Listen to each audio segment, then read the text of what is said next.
Hello everyone, and welcome to my bold and beautiful official channel. I hope everyone is having a wonderful day. Before we begin, please hit the subscribe button and give this video a thumbs up. It's not Steffy who Finn needs to cry on. The bold and the beautiful spoilers say that Dr. John Finnegan will have a surprising reaction to Luna Nozawa's latest death. Is the good doctor finally getting a conscience and starting to feel horrible about his bio daughter? The first time Finn was told his daughter died, he scarcely batted an eye. But this time around will be different. More significantly, how will Steffy Forrester, his wife, respond to his lamenting the death of his daughter? Here are spoilers for the upcoming episodes of B&B. Steffy Forrester has made it very plain how she thinks about Luna Nozawa. She was unaffected by the knowledge that she was Finn's biological daughter. In reality, Steffy looked her husband in the eye on more than one occasion, and informed him that the world would be a better place if their daughter stayed dead or in prison. Indeed, Steffy has multiple reasons to harbor such animosity toward Luna Nozawa.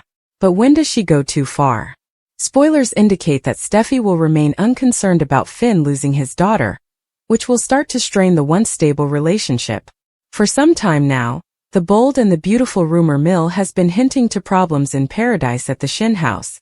Could it be because Finn turns to someone else to communicate his concerns about Luna's death and his terrible family background?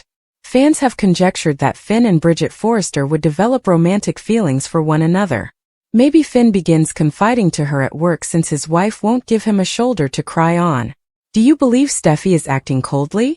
Will Finn turn to someone else for the emotional assistance she isn't giving him? Forrester Creations faces a PR disaster as a result of Luna's passing. Will and Elektra took a plunge in the ocean and wished it would help to take away some of the trauma caused by Luna.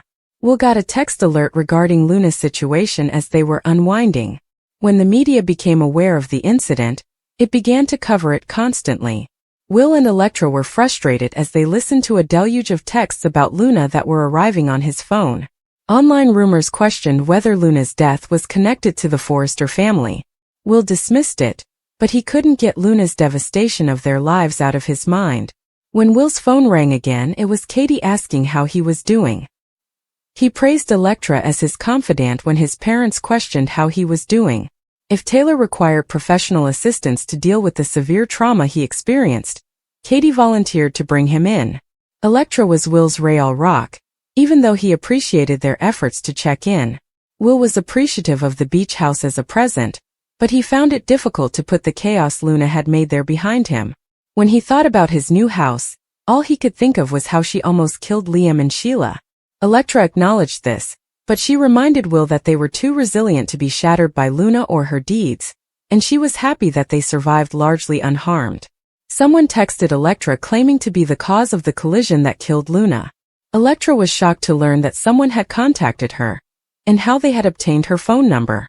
When the camera turned to someone's cell phone and saw Elektra's name in their contacts, Will assumed it was a practical joke.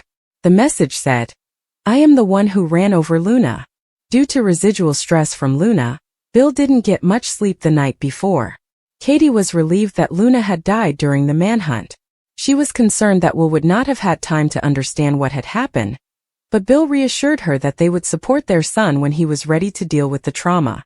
When Bill's phone began to buzz, they both realized it was another story about Luna's escape and eventual demise. Will needed to accept the miscarriage, but Katie could understand his wish to manage things alone. Katie considered Luna to be insane for ever thinking that she and Will could have a future together. Bill wondered why Luna wasted her second opportunity at life, and the chance to make things better.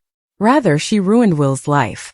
Katie responded, "I know she's dead and I probably shouldn't say this, but that girl got everything she deserved." Bill answered inquiries from the media, who were eager to learn more about Luna since he had gotten her pardon. Katie acknowledged that although Bill wasn't impartial toward Luna, he genuinely thought she could have been changed, since she didn't want him to put the burden on himself. Katie begged Bill to quit berating himself for Luna's manipulation of so many people. He responded to her request to let it go by saying, "In this very moment, Dollar Bill is back in business." Brooke and Ridge talked to Donna, Eric and Carter about Luna's escape and demise at the Forrester mansion. Brooke gave them time off, but Eric wondered whether anyone had heard from Will since everything happened. They would need time to heal from it, Therefore Eric thought that was an excellent plan. Ridge mentioned Finn and how she was still his daughter in spite of everything. He said, "I'm glad she's gone. Now Steffy doesn't have to look over her shoulder all the time." Carter talked about how sad the baby's death was. Ridge reminded everyone of the terrible deaths of Deacon's close friends, whom Luna had senselessly killed. Donna agreed when Ridge said it was over, allowing Katie to concentrate on her son. The headlines of Luna's passing horrified Brooke. Donna was shocked to learn that Luna had broken out of prison in a laundry cart, and Forrester was unlucky to be inundated with inquiries from the media. Donna objected to Carter's explanation that Luna's involvement with Will was starting to cause them problems. Donna retaliated by telling Carter that he was a victim of Luna's insane actions, and that nothing that occurred was Will's fault. He was aware that Will was a victim, but Will continued to work for the company. Usually the PR team would take care of it, but because Katie was on sabbatical and head of PR, they had to find someone else.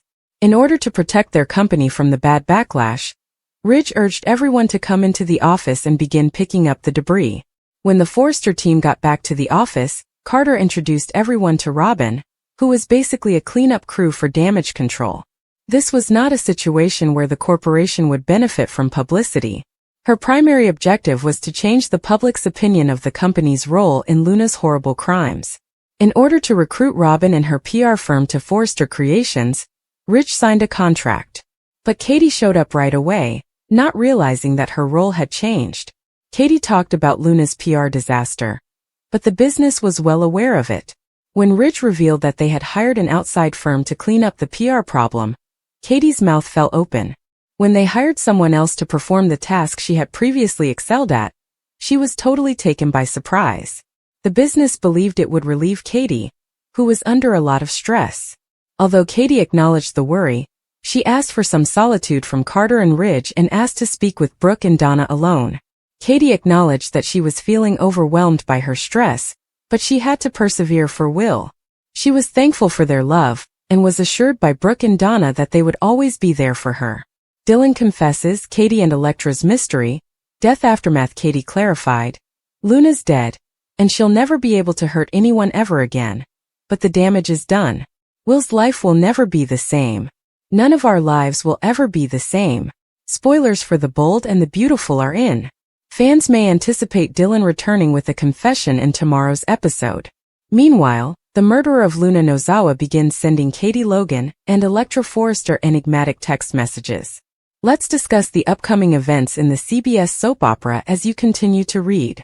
Let's begin with the aftermath of Luna's death. The killer is being kept alive by the media, even if the girl's reign of terror has finally come to an end.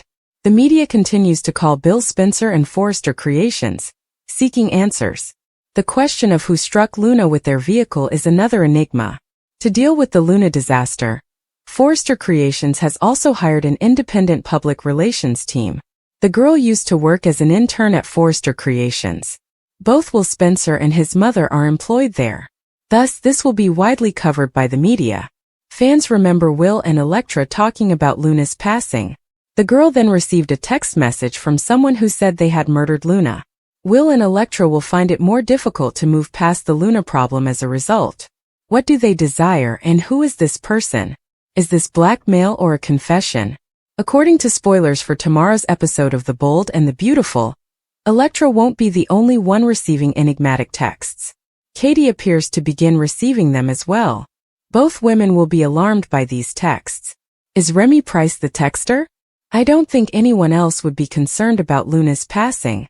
Naturally, Remy's knowledge is limited to what he reads in the bizarre headlines. The young man can wrongly attribute Luna's death to Electra and Katie, because he wasn't present.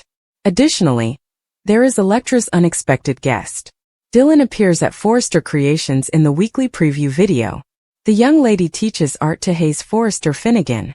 As fans may remember, Luna tormented Steffy Forrester Finnegan while locking Dylan in a closet.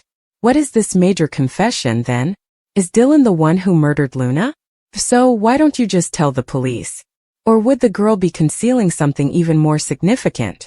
When the person who ran Luna contacts Electra and Forrester hires PR to handle damage control, Electra is perplexed. They discuss how their son will need to get over the loss of his child. Luna received all she deserved, according to Katie. The media keeps phoning his office to inquire about everything that has transpired. He berates himself for releasing Luna. He must let this go, Katie advises him. He concurs. He exclaims, "Dollar Bill is back in business right now." After swimming, Electra and will take a shower outside the beach house. They sit and listen to the seagulls and the traffic. He receives a notification about the most recent stories and postings on Luna. According to Electra, her notoriety endures. Will informs her that Luna was so disconnected from reality that she continued to believe they might be together. Katie gives Bill a call to see how he's doing. He informs them that Electra has been his pillar of support. He believes he will be all right, but his mother offers to get him a therapy. He lists all the harm Luna has done as they head inside for yogurt and fruit. He didn't want to look at social media during that time. They are curious about the identity of the driver that ran Luna down. Abruptly, Luna receives a text from someone claiming to be the person who ran her down. Returning to Bill's, he assures Katie that their son is resilient, and that they will ensure his well-being. He and the family discuss Luna's passing and the media frenzy around it at Eric's. Carter is certain that everyone is affected negatively by losing the baby. Ridge is relieved that Luna is no longer with him, but he feels sorry for Finn. Steffy no longer needs to watch over her shoulder at least. Brooke discusses how everyone has been affected. According to Ridge, it will no longer occur. They continue to receive text alerts and discuss how they are becoming more and more dramatic. According to Carter, the media has been phoning and inquiring about Luna's position within the organization. This is typically handled by their PR team, but since Katie is on leave, he called in some help. Carter brings Robin into the Forrester office and declares that she will be handling public relations. The go-to for crisis management is her team. They are committed to shifting the narrative and maintaining fashion's prominence. When Katie arrives, she informs them of how challenging the situation has been. She is certain that they must perform damage control. Katie's sisters discuss coping with her after she is left with them. She can rely on her sisters, they assure her. Their lives will never be the same after this difficult chapter. According to Katie, she is incredibly appreciative to her sisters.